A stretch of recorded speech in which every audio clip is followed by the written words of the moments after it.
When we do talk about police doing their work on the front lines, they are talking about those communities where people live, where their children go to school, but it's also the forefront of where some of this gun violence is taking place and that gang activity as well. Today we took some time in that part of the city where we know that gun violence is taking place and where that activity is also happening.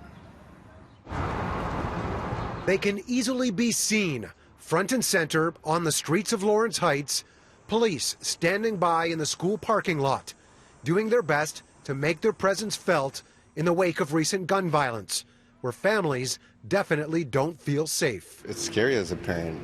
Raising two kids, I just moved here, and I have my kids that don't even want to go across the street to play at the schoolyard. You know, it makes me regret even moving my kids to this area.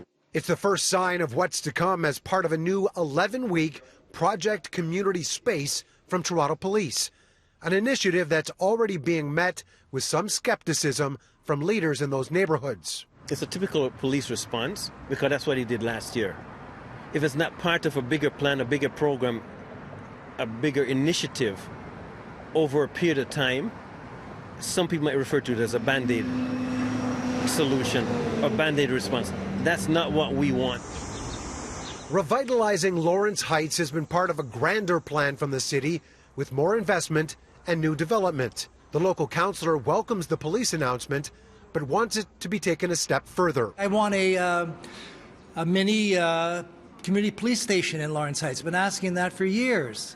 Now, is this money going to help me get that little station that people want? I don't know, but I'm certainly going to be pushing.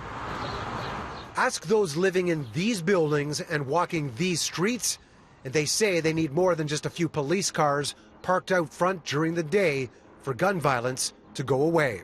What I think would help is maybe 24-hour surveillance. Not just, oh, well, the shift change now. Have someone that can take over that shift change and make a difference. Don't just say you're going to do something and at nighttime, I can't let my kid take the dog out for a walk. It's sad.